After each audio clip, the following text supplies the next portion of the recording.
نحمده ونستعينه ونستغفره ونؤمن به ونتوكل عليه ونعوذ بالله من شرور أنفسنا ومن سيئات أعمالنا من يهده الله فلا مضل له ومن يضلله فلا هادي له ونشهد أن لا إله إلا الله وحده لا شريك له ونشهد أن محمدًا عبده ورسوله أما بعد قال الله تبارك وتعالى في القرآن المجيد والفرقان الحميد أعوذ بالله من الشيطان الرجيم بسم الله الرحمن الرحيم يا أيها الذين آمنوا قوا أنفسكم وأهليكم نارا وقودها الناس والحجارة صدق الله العظيم وهو أصدق القائلين کبھی کچھ درد رہتا ہے کبھی کچھ سوز رہتا ہے کبھی کچھ درد رہتا ہے کبھی کچھ سوز رہتا ہے ہمارے دل پہ صدمہ ایک نہ ایک ہر روز رہتا ہے اٹھ گئی اب بزم جہاں کا اور ہی انداز ہے مشرق و مغرب میں تیرے دور کا آغاز ہے اسٹیج پہ تشریف فرما معزز موقر علماء کرام اساتذہ عظام و سامنے تشریف فرما مقدس مہمانان عظام و پردہ نشین خواتین میری مائیں اور بہنیں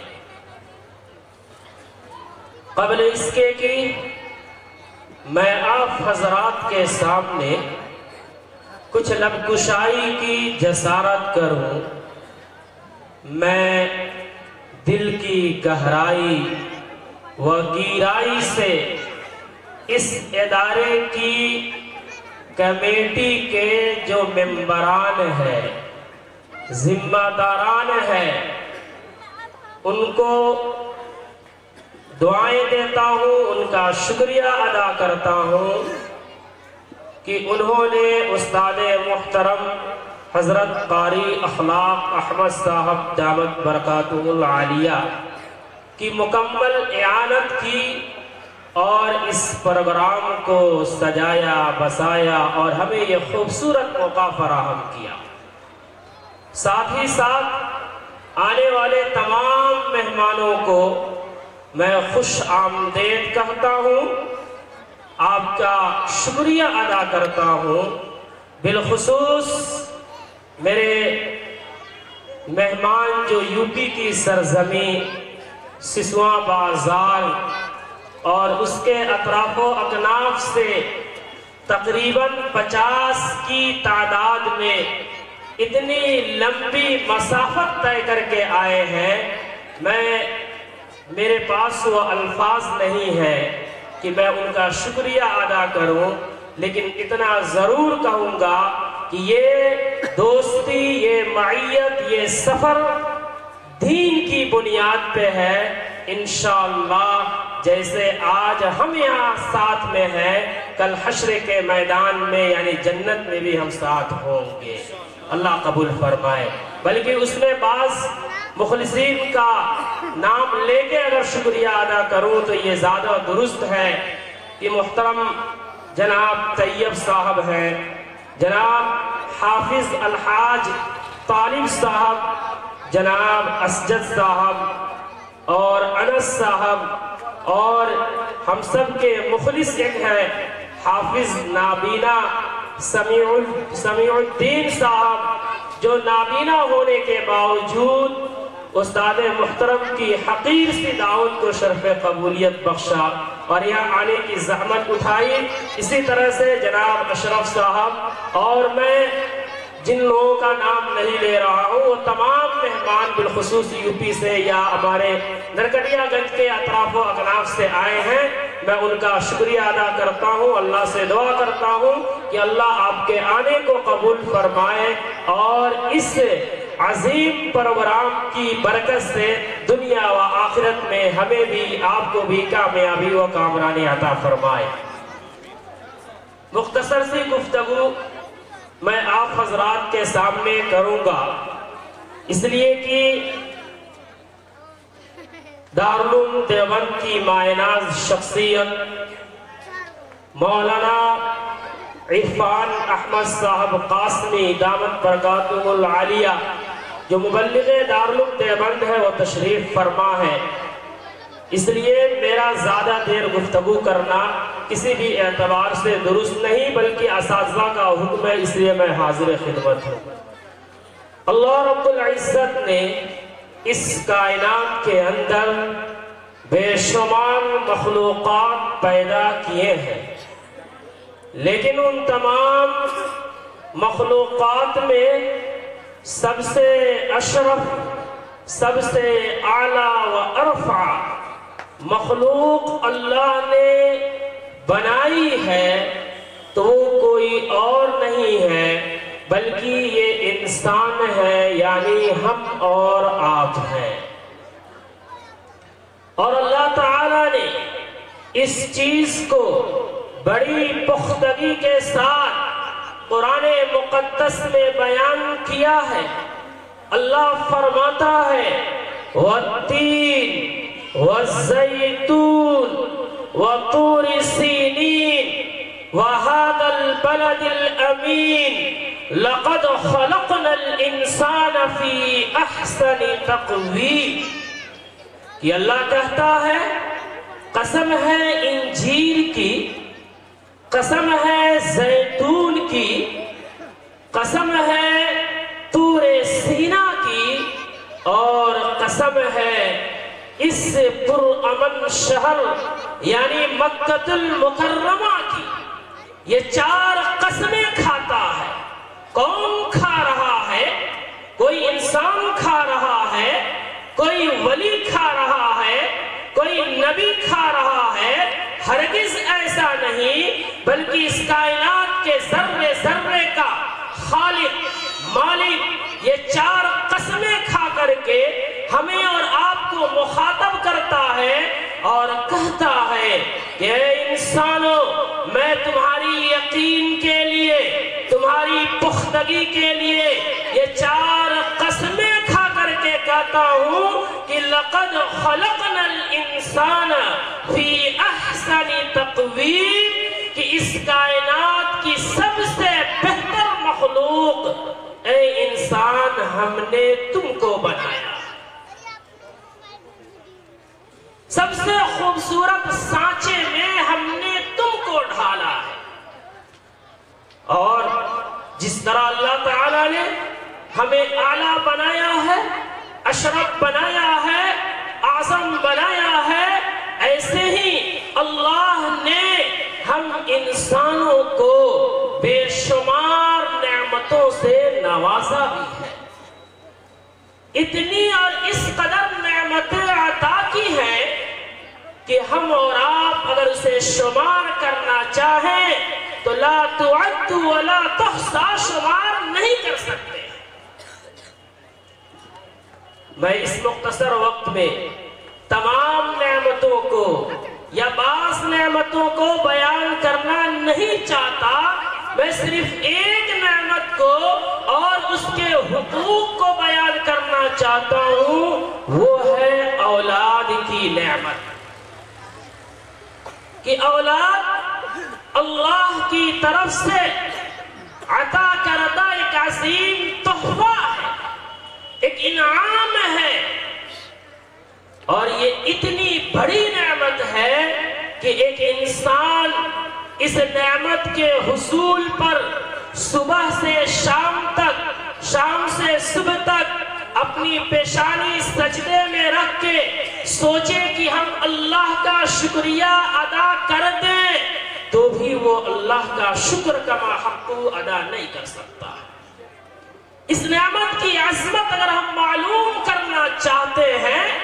تو ہم اس شخص سے سوال کریں، اس شخص کو دیکھیں کہ جس کی شادی کا 10-12 سال کا عظیم عرصہ گزر گیا لیکن آج بھی اس کی جھولی اولاد کی نعمت سے خالی ہے.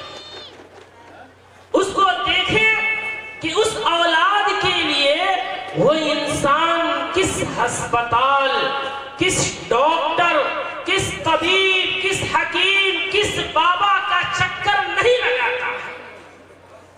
بلکہ اگر ضعیف الاعتقاد ہو تو ایک اولاد کو حاصل کرتے کرتے وہ اپنے ایمان کو بھی خیرآباد کر بیٹھتا ہے. اس لیے اگر اللہ نے ہمیں اولاد دی ہے تو ہم خوش نصیب ہیں.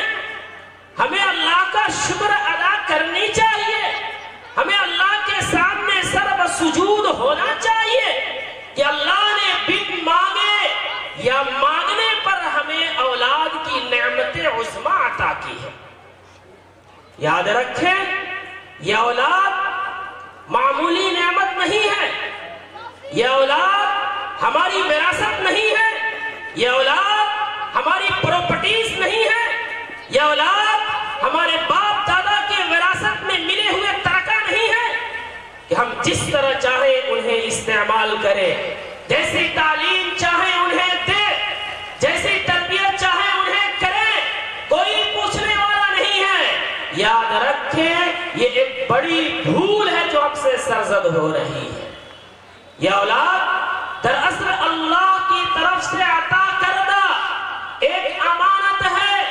اور امانتوں کے بارے میں رب کریم فرماتا ہے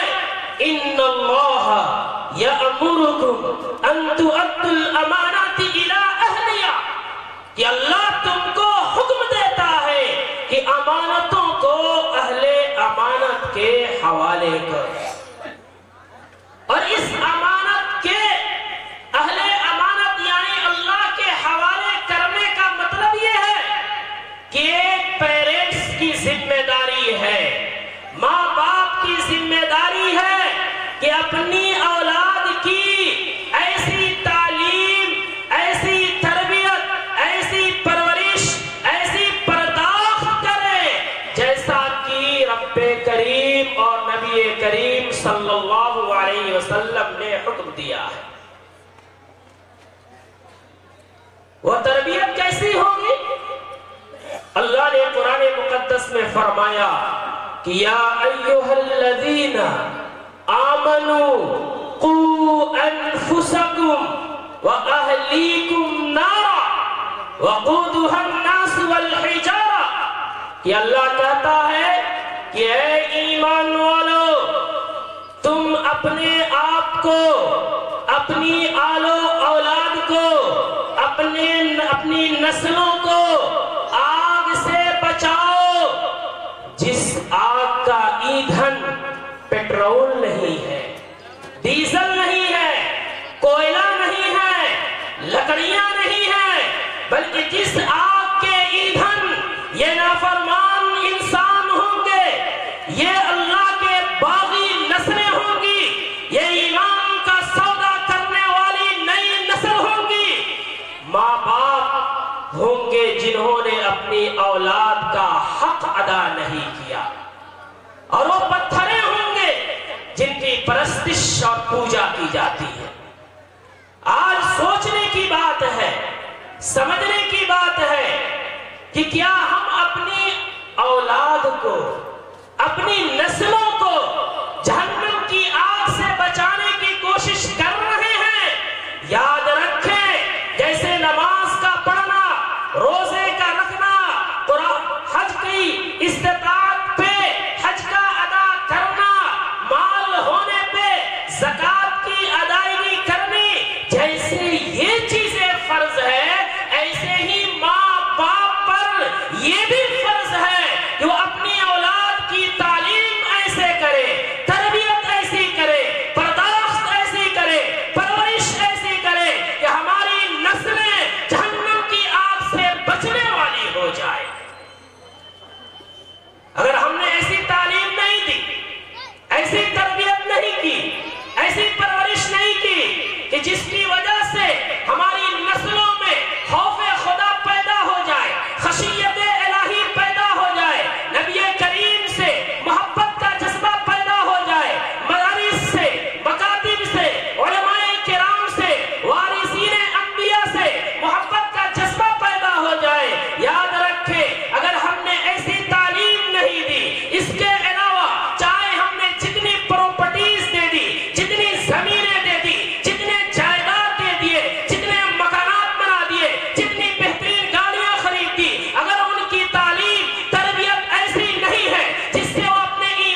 مسعود کامیاب ہو جائے گا، یہ خیال استو محال استو جنوت، یہ حماقت کی سوچ ہے۔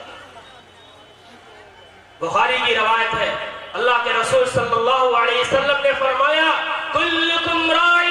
وکلکم مسئول عن رعیتہ، تم میں سے ہر ایک ذمہ دار ہے اور ہر ذمہ دار سے اس کے ماتحتوں کے بارے میں پوچھا جائے گا۔ کان کھول کر کے سن لیں، باپ سے بیٹوں کے بارے میں پوچھا جائے گا، داداؤں سے پوتوں کے بارے میں پوچھا جائے گا، نناؤں سے نواسے اور نواسیوں کے بارے میں پوچھا جائے گا، بھائیوں سے بہنوں کے بارے میں پوچھا جائے گا۔ ہم بچ نہیں سکتے ہیں جب تک کہ ہم جواب دے نہ دیں کہ ہم نے اپنے بعد نسلوں کو کس حال میں چھوڑا۔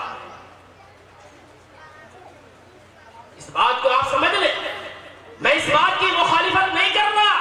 کہ ہمارے بچے انجینئر نہ ہو، ہمارے بچے ڈاکٹر نہ ہو، ہمارے بچے پروفیسر نہ ہو، ہمارے بچے وکلا نہ بنے، ہمارے بچے جج نہ بنے، بلکہ میں تو آپ سے کہہ رہا ہوں یہاں اہل ثروت کا ایک بڑا طبقہ ہے، میں آپ کے قدموں میں یہ درخواست رکھ رہا ہوں، گزارش کر رہا ہوں کہ آپ اسلامک اسکول اور ایسے نظام تعلیم بنائیں کہ ہمارے بچے اس اسلامی ماحول میں پل کر بڑھ کر اگر انجینئر ڈاکٹر پروفیسر اگر بنتے ہیں تو وہ اسلامک لیکچرر بھی بنے۔ اگر وہ ایک طرف قانون کی بات کرتے ہیں تو دوسری طرف ایمان کی بھی بات کریں، ایک طرف وہ کسی حق کے لیے حکومت سے قانون سے باتیں کریں تو دوسری طرف تنہائی میں اپنے رب کے سامنے اپنے گناہوں پہ پشیماندگی کو بھی ظاہر کر سکیں۔ اس لیے میں اس کی مخالفت نہیں کرتا،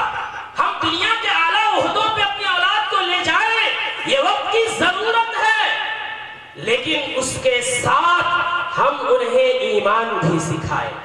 عقیدے کی شناخت کرائیں، رسول کے بارے میں بتائیں، انہیں حیا کی تعلیم دیں۔ اگر ہم یہ دینی تربیت کے بغیر دنیا کے چاہے جتنے بڑے عہدے پر پہنچا دیے،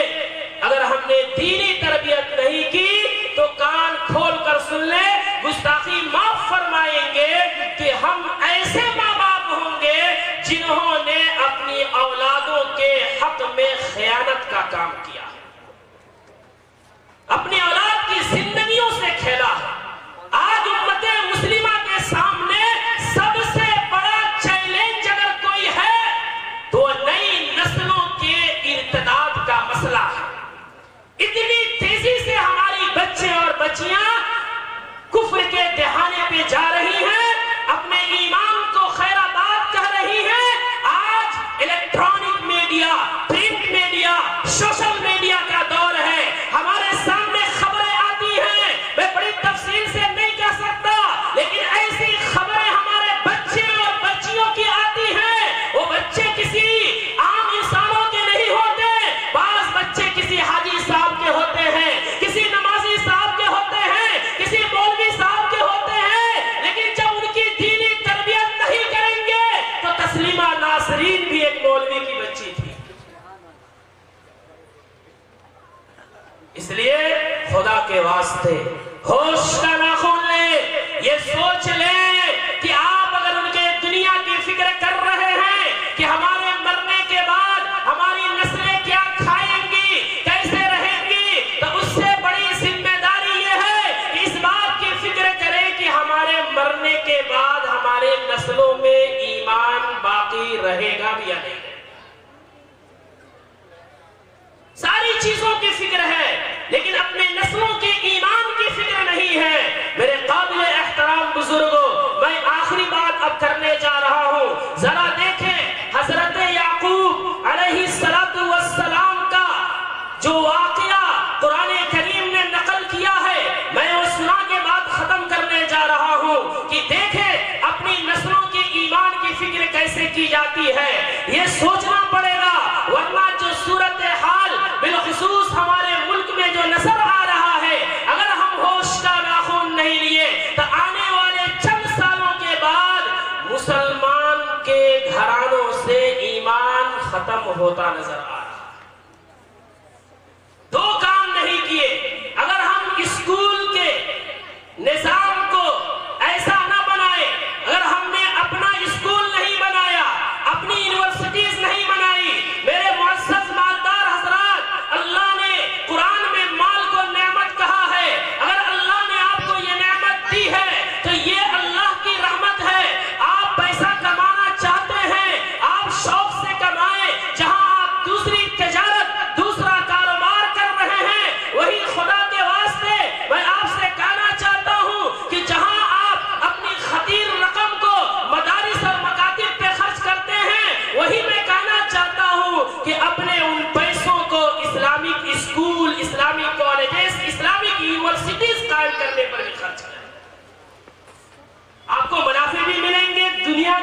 دین کے بھی. تو اپنے نسلوں کے ایمان کی فکر کیسے کی جاتی ہے؟ ذرا دیکھیں ایک نبی کا واقعہ قرآن نے بیان کیا ہے. ظاہر ہے کہ قرآن کسی چیز کو یوں ہی بیان نہیں کرتا، اس سے سبق دینا مقصود ہوتا ہے. وَتِلْكَ الْأَمْثَالُ نَضْرِبُهَا لِلنَّاسِ کہ اللہ قرآن کے اندر واقعات کو بیان کرتا ہے تاکہ لوگ نصیحتیں حاصل کریں. حضرت یعقوب کا واقعہ ہے کہ موت کا وقت ہے، قریب پر مرگ ہے، دنیا کو چھوڑ کر اپنے رب کے پاس جانے والے ہیں. ایسے موقع پہ اس بزرگ شخص، اس پیغمبر کو اس بات کی فکر نہیں ہوتی ہے کہ میرے بعد میری آل و اولاد کیا کھائے گی، میرے بعد میری نسلیں کہاں رہیں گی، میں نے کتنی پراپرٹیز چھوڑی ہے. ہمیں تو اسی چیز کی فکر ہوتی ہے نا، جس چیز کو قرآن نے علل اعلان بیان کر دیا کہ ایک جانور بھی ہے تو اس کی رزق کی ذمہ داری اللہ کی ہے. تو بھلا ہم اشرف المخلوقات ہیں تو ہماری رزق کی ذمہ داری اللہ کے ذمہ کیوں نہیں ہے؟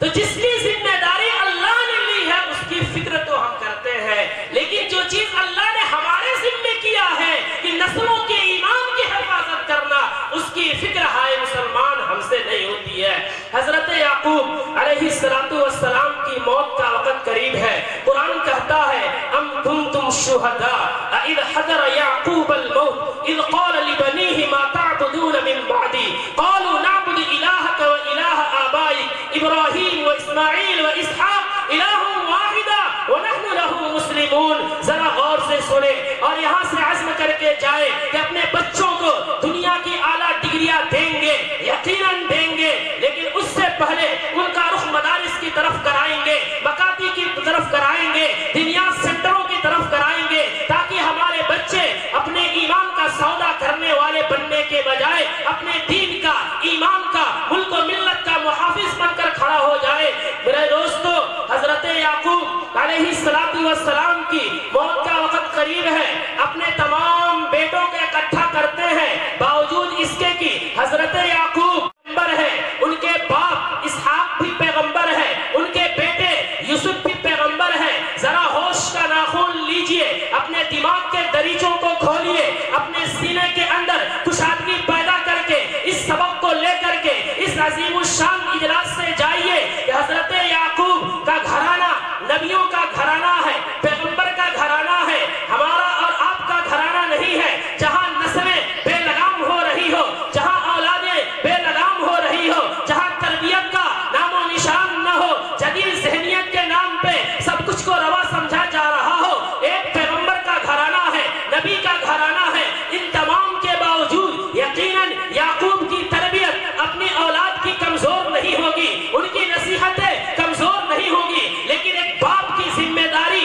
ادا کرنے کے لیے اور قیامت کی صبح تک آنے والی نسلوں کو یہ سبق دینے کے لیے کہ ایک باپ جب مرتا ہے تو اس کے سامنے سب سے بڑی اگر فکر ہونی چاہیے تو نسلوں کی پراپرٹیز کی فکر نہیں، زمین و جائیداد کی فکر نہیں، کھانا خوراک کی فکر نہیں، رزق کی فکر نہیں، بلکہ ان کے ایمان کی فکر ہونی چاہیے. حضرت یعقوب اپنی آل و اولاد کو سامنے بیٹھاتے ہیں. کئی ساری ان کی اولاد تھی، بیٹے بھی تھے، پوتے بھی تھے، نواسے بھی تھے، نواسیاں بھی تھی، سب کو سامنے حاضر کرتے ہیں اور پوچھتے ہیں کہ ما تعبدون من بعدی،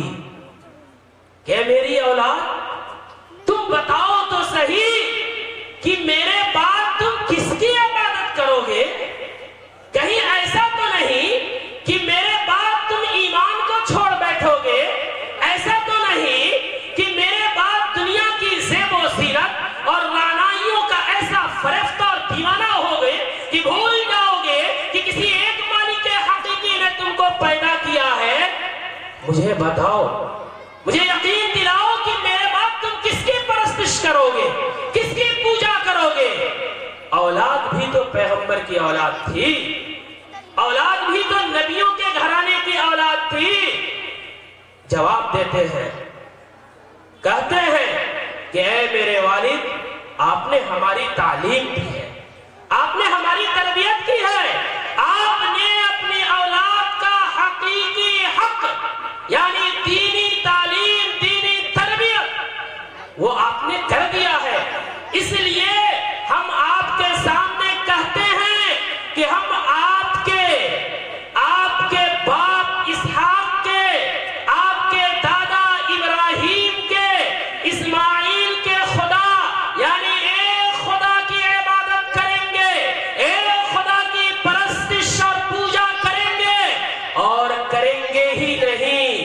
اسی پر مریں گے۔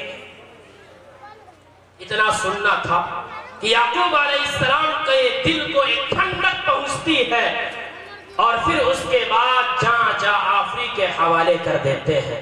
میرے قابل احترام بزرگوں، میں آپ سے بڑے درد مندانہ اپیل کرتا ہوں کہ اپنے بچے اور بچیوں کو پڑھائیں، خوب پڑھائیں، لیکن اس بات کو ذہن میں رکھیں کہ ایسی تعلیم نہ دیں، ایسی تربیت نہ کریں جس سے ایمان ختم ہو جائے، حیا ختم ہو جائے، عقیدہ ختم ہو جائے، اسلام ختم ہو جائے، خاندانی شرافت ختم ہو جائے، جوانی کے دہلیز پہ قدم رکھ کر ملک و ملت کا قائد اور رہنما بننے کے بجائے ایمان فراموش بن جائے، ایمان کو بیچنے والا بن جائے، ایسا ہرگز نہ کرے، انہیں اپنا حق ادا کرے۔ اس لیے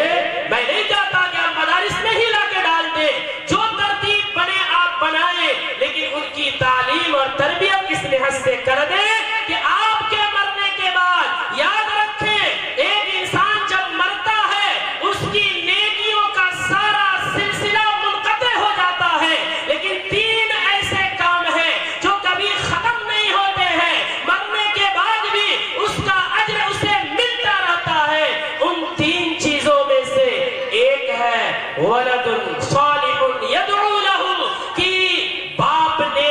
ایسی نیک اولاد چھوڑی ہے کہ اس کے مرنے کے بعد بھی وہ اولاد اس باپ کی پراپرٹیز کو اگر کھا رہی ہے، باپ کی پراپرٹیز پہ عیش کر رہی ہے،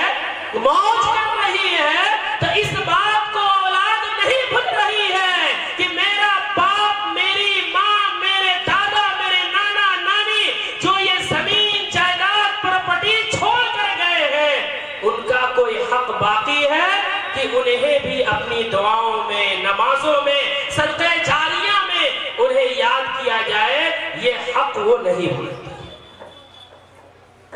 تو نیک اولاد اگر ہم چھوڑ کے جاتے ہیں تو یہ ایسا ہمارا بینک بیلنس ہے نیکیوں کا کہ ہم قبر میں ہوں گے، ہماری اولادیں دنیا میں نیکیاں کریں گی، ان سب کا اجر ان کو ملے گا تو ہمیں بھی ملے گا۔ بتائیے یہ نعمت ہم چاہتے ہیں کہ نہیں چاہتے؟ یہ حاصل کرنا ہماری ذمہ داری ہے کہ نہیں ہے؟ اس لیے یہاں سے عزم کریں، کوشش کریں کہ اپنے بچوں کو پہلے حافظ قرآن بنائیں، حافظ قرآن بنانے کے بعد انہیں کسی اسکول اور ادارے میں جو مناسب ہو داخل کریں۔ اس کا فائدہ یہ ہوگا کہ ایک طرف وہ دنیا کی بڑی طاقتوں کے پاس پہنچیں گے تو دوسری طرف دین کا ایک مضبوط قوت اور طاقت لے کے جائیں گے، جس کو کہہ لیجیے مبلغ بن کر کے پہنچیں گے۔ تو انشاءاللہ اس کی کوشش کریں گے۔ اس لیے ہم اپنی اولاد کو پڑھائیں، حافظ قرآن بنائیں۔ اگر اپنی اولاد کو حافظ قرآن نہیں بنا رہے ہیں تو دینی تربیت کریں، اور اس کے ساتھ ساتھ جو یہ مدارس، مکاتب، یہ دین کے قلعے جو چل رہے ہیں، یاد رکھیں ہم اور آپ مسلمان بن کے اسی وقت تک باقی ہیں جب تک کہ یہ مدارس باقی ہیں، مکاتب باقی ہیں، یہ اسٹیج پہ رونق افروز علماء کرام باقی ہے۔ اس بات کو سمجھ لیں، اگر مدارس ہے تبھی تبلیغ ہے، اگر مدارس ہے تبھی تحریر ہے، اگر مدارس ہے تبھی ہمارے نکاح ہو رہے ہیں، ہماری نماز جنازہ ہو رہی ہے۔ اگر یہ مدارس کمزور پڑ گئے تو ہمارا ایمان، ہمارا وجود بھی کمزور پڑ جائے گا۔ اس لیے ہماری ذمہ داری ہے کہ ہم اپنی بچوں کو مدارس سے جوڑیں، انہیں پڑھا کر کے، اگر نہیں پڑھا پا رہے ہیں تو پھر جو پڑھا رہے ہیں ان کا دست و بازو بن کر کے اٹھیں، تاکہ کل قیامت کے میدان میں دین کی معاونت کرنے والوں میں ہمارا اور آپ کا شمار ہو جائے۔ کریں گے نا انشاءاللہ؟ چھوٹی سی حقیر سی درخواست میں کر کے جا رہا ہوں کہ یہ ادارہ جہاں آپ تشریف فرما ہے، یہ تقریباً 2.25 سال سے چل رہا ہے۔ اس کا قیام تو ایک لمبا عرصہ پہلے ہو چکا تھا، چلا بھی کسی وجہ سے بند ہو گیا، پھر سے نئے سرے سے استاد محترم حضرت قاری اخلاق صاحب دامت برکاتہ العالیہ کے ذریعے سے پھر اس ادارے کو شروع کیا گیا۔ یہ جو کچھ بھی رونق آپ کو نظر آ رہی ہے یہ مہمانان رسول کی شکل میں اور ابھی جن حفاظ کرام کے سروں پہ دستار فضیلت باندھی جائے گی ان کی شکل میں یہ صرف پونے 2 سال 1.5 سال کی محنت کا نتیجہ ہے اور آپ کی پرخلوص دعاؤں اور مدد و نصرت کا نتیجہ ہے۔ اس لیے میں آپ سے گزارش کروں گا کہ جیسے آپ حضرات اس ادارے کے ساتھ ہر طریقے سے آپ کھڑے ہیں، حضرت قاری صاحب کا ساتھ آپ دے رہے ہیں اور آپ نے دیا ہے، بالخصوص میں کہنا چاہوں گا ہمارے سرزمین سسواں جس سے کافی محبت ہمیں بھی ہے کہ میں نے وہاں پڑھا بھی ہے، پڑھایا بھی ہے اور بے پناہ محبتیں وہاں سے ملتی ہیں، وہ لوگ بھی یہاں تشریف فرما ہے۔ میں سمجھتا ہوں کہ اس مدرسے کے اندر جو کام ہوا اس میں بڑا ہاتھ اور بڑا احسان اور انہوں نے اپنے لیے ذخیرے آخرت بنایا وہ اہل سسواں اور اس کے اطراف کے اور پھر یہاں کے قرب و جوار کے لوگ بھی ہیں۔ اس لیے میں آپ سے گزارش کروں گا کہ ابھی بھی ادارے کے ڈھیر سارے کام باقی ہے۔ ادارے کی تعلیمی ترقی کا حال یہ ہے کہ عید کے بعد سے ادارے میں جدید داخلوں کا دروازہ بند ہے۔ ہم بھی ادارہ چلاتے ہیں لیکن ہم لوگ اب اس معیار کو ابھی تک نہیں پہنچ سکے ہیں، لیکن 1.5 سالوں میں یہ ادارہ جس معیار کو پہنچا کہ عید کے بعد سے جدید داخلے بند ہے۔ کتنے ایسے مہمان بھی آئے ہیں جنہوں نے حضرت قاری صاحب سے پہلے سے کہا رکھا ہے کہ جیسے ہی کوئی خالی ہوگا میرے بچوں کو رکھ لیجئے گا۔ تو یہ معیار ہے، ایسے معیاری ادارے کی ذمہ داری کو ادا کرنا ہم تمام کا حق ہے، فریضہ ہے کہ اپنی جان سے، مال سے، اپنی کردار سے، اپنے گفتار سے جیسے بھی ہو ہم تعاون کریں تاکہ صحیح کام جہاں ہو رہا ہے، جہاں فرزندان اسلام تیار ہو رہے ہیں، وارثان انبیاء تیار ہو رہے ہیں، جہاں حفاظ کرام تیار ہو رہے ہیں، جہاں ملک و ملت کے راہنما اور لیڈر تیار ہو رہے ہیں، جہاں ہمارے مسجد اور مدرسے کے محرابوں کی زینت بننے والے ائمہ بادشاہوں کی شکل میں تیار ہو رہے ہیں، اگر ہم تعاون کریں گے تو ان کے اندر ہمارا بھی حق ہوگا۔ اس لیے کہ اللہ کے رسول نے فرمایا، اس لیے کہ اللہ کے رسول کا فرمان ہے کہ الدال علی الخیر کفاعلہ، کہ خیر کے کام پر رہنمائی کرنے والے کی طرح ہے۔ جیسے ہم اس مدرسے میں بیٹھ کر اگر قرآن پڑھا رہے ہیں، ویسے ہی اگر آپ ہمارے اس پڑھنے پڑھانے میں کسی بھی نہج سے جو اللہ نے آپ کی طاقت استطاعت میں دے رکھی ہے اگر آپ تعاون کرتے ہیں تو یاد رکھیں جتنا اجر اس ادارے کے اندر بیٹھ کر بوریاں نشیب بن کر قرآن پڑھنے پڑھانے والوں کو جو اجر ملے گا وہ اجر آپ کو اس وقت بھی ملے گا جب آپ اپنا تعاون اس ادارے میں پیش کر رہے ہوں گے، آپ کاروبار میں ہوں گے، تجارت میں ہوں گے، اللہ آپ کا جو بھی ذریعہ معاش ہے خوب خیر و برکت عطا فرمائے۔ میرے دلی تمنا ہے کہ ہمارا مسلمان بھائی دین سے مضبوط ہو تو دنیا سے بھی مضبوط ہو۔ آج تھوڑا ترقی کر رہا ہے تو ہماری دلی تمنا ہے کہ کل آسمان کی بلندی میں پہنچے اور اس معیار کو پہنچے کہ غریب یتیم مسکینوں کا دست بازو بن کر نبی کریم صلی اللہ علیہ وسلم کے اخلاق حسنہ سے مزین ہو سکے۔ ہماری یہ دعائیں ہیں، اس لیے آپ سے گزارش ہے کہ جس طرح بھی ہو سکے، میں نہیں کہہ رہا، آپ کو مجبور نہیں کر رہا، اگر آپ کو لگتا ہے کہ اس ادارے میں کام ہو رہا ہے، حضرت قاری صاحب شب و روز کی محنت سے کچھ نتیجہ پیش کر پا رہے ہیں تو آپ سے درد مندانہ درخواست ہے کہ جو بھی تعاون ہو آپ پیش کریں تاکہ اس ادارے کی جو باؤنڈری کا کام ہے، چہار دیواری کا کام ہے جو آپ کے سامنے نظر آ رہا ہے کہ بانس کی پھٹیوں کے ذریعے تختیوں کے ذریعے بنایا گیا ہے جو کسی بھی اعتبار سے محفوظ نہیں ہوتا ہے، آپ حضرات ہو سکے بات سمجھ میں آئے، اطمینان ہو، اللہ کے